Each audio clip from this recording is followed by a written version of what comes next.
Bonjour à vous supporters marseillais, supportrices marseillaises, j'espère que vous allez bien. On se retrouve aujourd'hui pour une nouvelle vidéo, une vidéo durant laquelle on va évoquer la course au successeur de Javier Ribalta avec Paolo Maldini et Mehdi Benassia qui seraient en pole position sur la shortlist de Pablo Longoria au moment où je vous fais cette vidéo. On va également évoquer l'avant OM, les raisons qui me font penser que oui, le club va passer sous pavillon saoudien. Et pour conclure les amis, on va faire un petit focus sur le cas Pierre-Emerick Aubameyang. Avant d'entrer dans le vif du sujet, bien entendu, je vous demanderai un maximum de pouces bleus. Et pour toutes les personnes qui vont me découvrir à travers ce contenu, n'hésitez pas à vous abonner. Bon, les amis, c'est parti. Et on va commencer cette vidéo par Pierre-Emerick Aubameyang. Alors Pierre-Emerick Aubameyang, c'était un joueur à l'heure où je vous parle, au moment où je vous parle, qui suscite les interrogations et le sceptisme de nombreux supporters. Et c'est normal, parce que Pierre-Emerick Aubameyang, quand il arrive, il a suscité énormément d'attentes. On parle d'un joueur qui a planté énormément de buts à Dortmund, à Arsenal, dont il a été le capitaine. Au Barça, les gars, court passage, mais il a été plus qu'efficace. Et c'est ce Aubameyang, cette version-là de lui que j'espérais voir à l'Olympique de Marseille. Force est de constater que pour l'instant, les gars, c'est plus compliqué pour lui que prévu. Ce que je tiens à dire, c'est que son passage à Chelsea, il lui a fait énormément de mal, les gars. Qu'à 33, 34 ans, tu joues plus au ballon, t'es mis au placard, tu es rattrapé par la réalité de ton corps. D'autant plus que c'est un joueur qui mise sur son explosivité et l'accélération.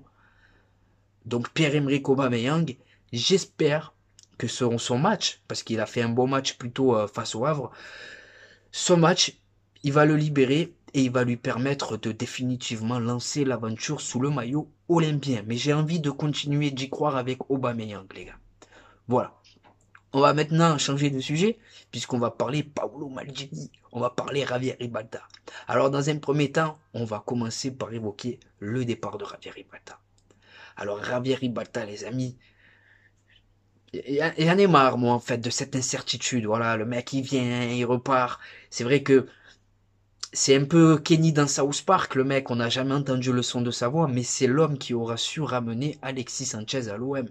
C'est l'homme qui a réussi de très bons coups, mais dans son projet aussi, il y a des échecs. Mais je pense que sa perte, c'est pas une bonne chose pour notre club.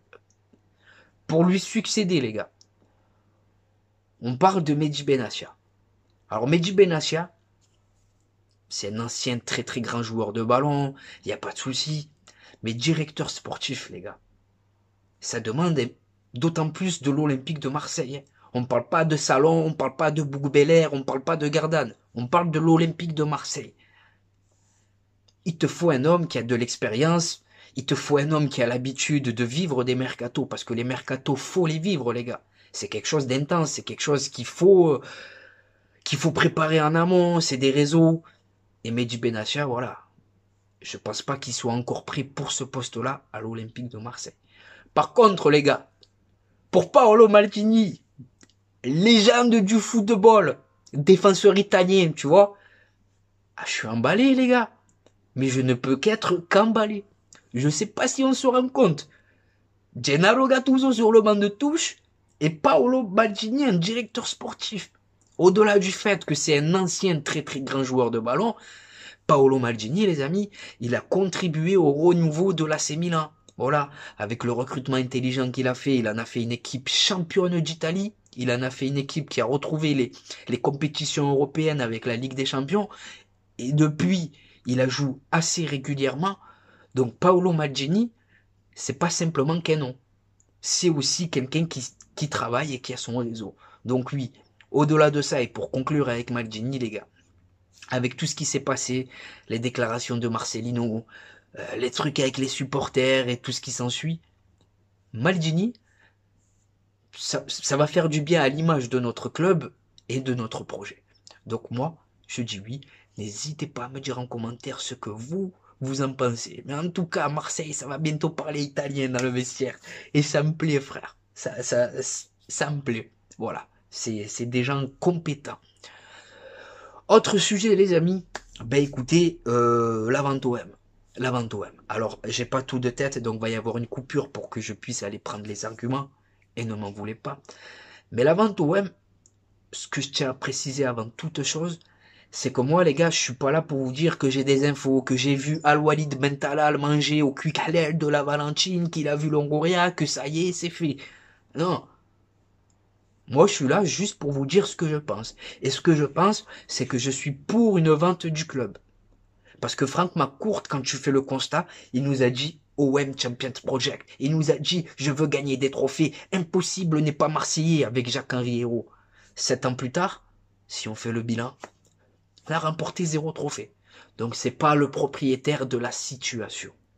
Ensuite, pour rassurer les supporters, parce qu'on entend toujours, oui, mais les Newcastle, ils vont tuer l'âme du Vélodrome, ils vont faire comme le Parc des Princesses. Mais les gars, comparons ce qui est comparable.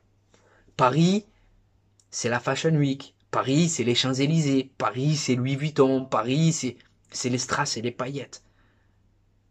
À l'opposé, tu as Marseille, la capitale du foot en France, n'en déplaise à nos détracteurs. Suffit juste de regarder à Newcastle. Ils sont arrivés, les gars, et Newcastle, c'est un club qui nous ressemble. Au niveau de la base fan, grosse ferveur, énormément de supporters. Et Saint James Park, le stade de Newcastle, ça n'a pas bougé. Il y a autant d'ambiance depuis qu'il y a les Saoudiens qu'avant. Parce qu'ils ont une équipe qui tient la route, ils ont une équipe ils ont su créer de la ferveur.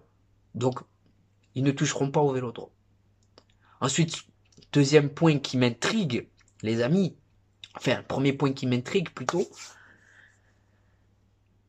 on nous a sans cesse dit que Franck McCourt ne voulait pas mettre la main à la poche, que l'OM n'avait plus d'argent, qu'il fallait attendre avant de recruter. Et ce que je constate, c'est que dans un premier temps, on recrute à tout bout de bras, voilà, une dizaine d'arrivées à chaque mercato, et la masse salariale, elle a augmenté, les gars. Moi, qu'on vienne pas me dire que Valère Germain, il gagnait autant d'argent que Pierre-Emerick Aubameyang, qu'on vienne pas me dire que Sakai, il gagnait autant d'argent que Jonathan Klaus. Si on fait la balance, les gars, ça m'interpelle, moi. Voilà, ça m'interpelle. Deuxièmement, le sponsor maillot, les gars. Le sponsor maillot, pour vous, c'est pas grand chose, mais pour moi, tu vois, et je remercie le frangin anonyme, hein, c'est grâce à lui que j'ai fait cette vidéo sur la vente OM, les arguments, parce que voilà, il est fada de l'OM, donc grosse dédicace à lui. Le sponsor maillot, on va voir la différence. Quand Franck McCourt, il arrive, ben écoutez, il nous met Uber Eats avec les couleurs de Saint-Etienne. Et depuis, l'OM s'est associé à CMA CGM, première entreprise maritime mondiale, les gars. On passe de Uber Eats, de gens qui livrent à Saint-Antoine, qui livrent à la Castée, qui livrent à la Bricarde, à CMA CGM, où partout dans le monde, il y a le logo de l'Olympique de Marseille sur des bateaux et sur des avions. Le sponsor avec Puma. Le sponsor avec Puma, les gars. Le sponsoring. Vous pouvez aller vérifier sur Internet. Puma donne autant d'argent à l'Olympique de Marseille qu'à Manchester City ou au Borussia Dortmund. Est-ce que vous voyez Rodolphe Saadé et Puma s'associer à Franck McCourt? Je ne pense pas. Autre chose qui m'interpelle, les amis, c'est que depuis 3 ans, j'ai l'impression que l'Olympique de Marseille n'appartient plus à Franck McCourt, mais à Pablo Longoria.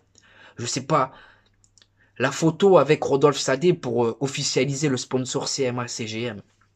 Quand tu es propriétaire de l'Olympique de Marseille, que tu réussis à avoir un sponsor historique, on nous a même pas dit le montant, un montant historique.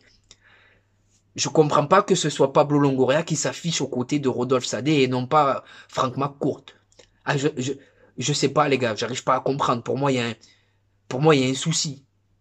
Voilà, pour moi, il y a un souci. C'est Pablo Longoria qui recrute le directeur marketing, le ci, le ça. Franck McCourt n'est plus concerné par l'Olympique de Marseille.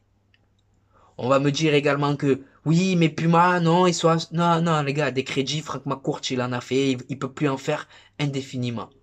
J'essaie de trouver des arguments que j'ai pu oublier. Donc on va faire une petite pause et je reviens. Et dernier point, et non des moindres les amis, le départ de Jacques-Henri Hérault. Souvenons-nous les gars, et on va remonter un peu dans le passé. Le plan Agora, les supporters qui veulent la peau de Franck McCourt, de Jacques-Henri Hérault. Quelles étaient les déclarations de Franck McCourt à l'époque? Ce n'est pas en voulant, en criant qu'on veut la tête du roi, qu'on l'aura. Jacques-Henri Hérault ne quittera pas le club tant que je suis propriétaire de l'Olympique de Marseille. Que s'est-il passé il y a quelques semaines ou il y a quelques mois? Départ officiel de Jacques-Henri Blaireau et par la même occasion, Franck McCourt, il a démissionné de son poste de président du conseil de surveillance, les amis. Est-ce que pour vous, ça vous saute pas aux yeux? Est-ce que pour vous, Franck McCourt, il est encore concerné par l'OM? Est-ce que Franck McCourt, pour vous, je pense pas. Après, je suis pas là à vous pourrir le crâne. Hein. Je suis juste en train de débattre avec vous, de vous dire qu'il y a des choses qui m'interpellent à l'Olympique de Marseille. La nationalité des futurs repreneurs, les gars, qu'on se le dise, j'en ai rien à foutre.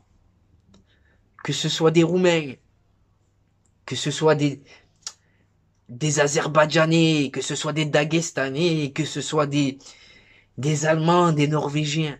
Tant que le mec, il peut faire gagner des trophées à l'OM, je dis oui, les gars. Parce que gagner des titres en France, c'est de nouveau possible. Hein? Quand tu vois que Monaco l'a fait, Lille l'a fait, Toulouse l'a fait, Nantes l'a fait, c'est de nouveau possible, les gars. Voilà. Donc moi, oui, je veux une vente du club. Je souhaite une vente du club. N'en déplaise à tous ceux qui ne veulent pas. Voilà. Parce que la place de l'OM, c'est parmi les très très très grandes d'Europe. Voilà, l'OM, c'est pas normal. Tu gagnes un trophée, 12 ans plus tard, tu gagnes plus rien. Tu joues la Ligue des Champions tous les 3 ans, tous les 4 ans. Quand tu vas, tu ridicules. Tu n'arrives pas à marquer. Même pas tu fais un point. Non, non. C'est pas l'OM, ça, les gars. Ça, c'est bafouer l'histoire de l'OM. Donc voilà, les amis. N'hésitez pas à me dire ce que vous pensez de tout ça dans l'espace qui vous est réservé en commentaire. Mais moi, voilà. Dernier sujet, les gars. Marcelino, qui crache sa haine sur l'Olympique de Marseille. Comment vous dire? Il a essayé de redorer son image, les gars, auprès des médias espagnols. Voilà. En gros, c'est pas moi, c'est les autres. Donc en gros, les supporters, ils sont responsables du fait que ton équipe n'ait pas réussi à s'imposer face à Nantes réduit à 10, face à Metz réduit à 10, face au Panathinaikos réduit à 10. Les supporters sont responsables de la qualité de jeu catastrophique que nous avons vue sur le terrain. Je ne pense pas. Marcelino, ses déclarations, elles me prouvent que le mec, il sait pas où il avait mis les pieds. Il te dit qu'en 20 ans, il a gagné 2 trophées, que l'OM 0 trophée. Marcelino, l'Olympique de Marseille en 20 ans, c'est 2 finales européennes. Finale de Coupe UEFA avec Didier Drogba en 2003-2004 et avec Rudy Garcia en 2018, finale de Ligue Europa. 2010, champion de France avec Didier Deschamps. 3 coupes de la Ligue consécutivement remportées. Trophée des champions remporté. Donc Marcelino, non. L'Olympique de Marseille est un très grand club et restera un grand club. Toi par contre, tu es un petit entraîneur et tu resteras un piteux entraîneur. Voilà. Ça me rend fou. Même Michel, les gars, même Michel, avec l'effectif pitoyable qu'il avait, c'était pas permis de cracher sa haine comme ça. Voilà, je comprends pas. On a évoqué tous les sujets dans quelques secondes. Changement de coupe de cheveux, changement de maillot. À de suite. Ah, écoutez, on va passer à l'instant réseaux sociaux. Je vais vous donner mes réseaux sociaux, voilà, comme je viens de le dire. Donc, ça me permet d'être beaucoup plus proche de vous, les gars. Ça me permet de savoir ce que vous pensez sur YouTube. C'est moi qui parle. Tandis que sur Snapchat, ça me permet de savoir ce que vous pensez. Sur Snapchat, je filme ma vie, les infos de l'OM. Les bons plans maillot, les gars, le bon plan maillot. 26 € le maillot de l'Olympique de Marseille. 10% de réduction avec mon code promo TPAMS. Il n'y a pas que l'OM, il y a tous les clubs, toutes les sélections nationales. Il y a les ensembles de survêtements, les maillots d'avant-match, les polos. Bref, ajoute-moi sur Snapchat Khalil-6 TPAMS 13 et je te dirai tout ce que tu dois savoir. Ensuite, on a Instagram. Instagram, on est sur un contenu différent. C'est moi et ma grosse tête au vélodrome, devant le vélodrome, avec des joueurs que j'ai pu approcher en photo, en vacances notamment. Donc TPMS 13, on a Twitter, ou sur Twitter, j'ai réagi à chaud sur l'actualité olympienne et sur l'actualité footballistique. Donc c'est TPMS 13 13 13. Et enfin, pour conclure, on a TikTok où c'est touche pas à mon stade, tout attaché. Donc voilà les amis, c'est pour vous, c'est cadeau. Maintenant c'est à vous de jouer, c'est à vous de contribuer au référencement de cette vidéo en la likant, en vous abonnant et surtout en me disant ce que vous pensez de tout ça en commentaire. C'était Khalilé de Touche pas à mon stade. Je vous souhaite de passer une bonne journée ou une bonne soirée selon le moment où vous visionnez cette vidéo. Et n'oubliez pas les amis, notre virus à nous, c'est le web. Ciao les amis. Bon match à la famille. Et bonjour à vous supporters marseillais, supportrices marseillaises, j'espère que vous allez bien. On se retrouve aujourd'hui pour une nouvelle vidéo et pas n'importe quelle vidéo. 24 heures dans la peau d'un supporter marseillais et comme vous pouvez le voir, aujourd'hui le cadre il est tout simplement magnifique. Bien accompagné en attendant le match explosif qui nous attend de ce soir, Olympique de Marseille, Bayer Leverkusen. Donc au programme les amis, là on se rafraîchit, on s'hydrate bien entendu. Et juste après, direction le Vélodrome pour vous faire vivre l'ambiance exceptionnelle qui nous attend ce soir. Devant le stade Vélodrome, il y a une marée les gars, il y a une marée, c'est impressionnant. Le retour de l'Olympique de Marseille, Adel, t'en penses quoi? Allez l'OM les gars, tout simplement. Légende olympienne les amis, monsieur Charles de Bonneau. Et regardez les amis comme il est accueillant, fait la photo avec tout le monde. Hein. Normal. Un mot pour le mercato. Le mercato, pour l'instant, est extraordinaire. On peut faire confiance aux dirigeants. Oui. Ce qu'il y a de certain, c'est qu'il y a d'autres joueurs qui vont arriver. Oh, merci, merci. Et encore merci pour tout ce que tu as pu faire pour l'Olympique de Marseille. C'est normal. Exceptionnel les gars. La légende Jean-Charles de Bonneau avec une grosse info mercato. Et là, il n'y a rien frère. Info mercato carrément, tu Il a annoncé deux grosses arrivées encore les gars, vous l'avez entendu. Les amis, c'est là que tout se passe. C'est là que tout se passe les amis. Le Vélodrome. De retour à la maison les gars. Exceptionnel. Exceptionnel. La ferveur du rêve marseillais. Allez, on retaboue.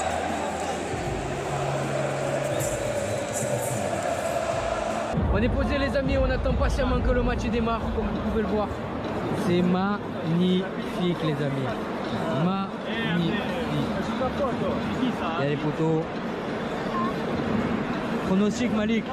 Toujours 2-2, mais confiant pour la victoire. Mahmoud, pronostic. Toujours 1-1. Change pas, match nul. Adel, pronostic. Exceptionnel les gars. Voilà, Imran Soglou. Ounaï.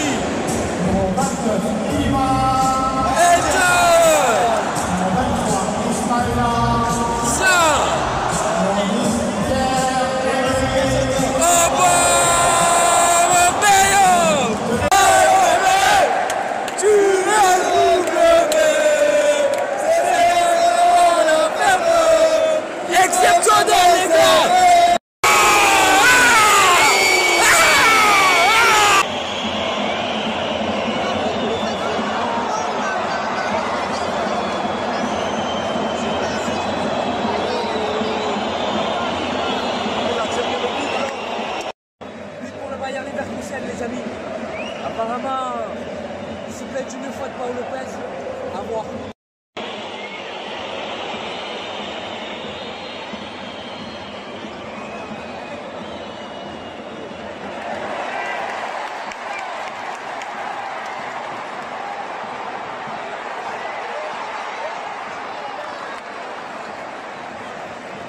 C'est la mi-temps les gars, pour l'instant on n'y arrive pas. Paul Lopez il te met nique, hein. Paul Lopez il te met nique. Défensivement c'est fragile. Offensivement bon il y a 2-3 choses intéressantes.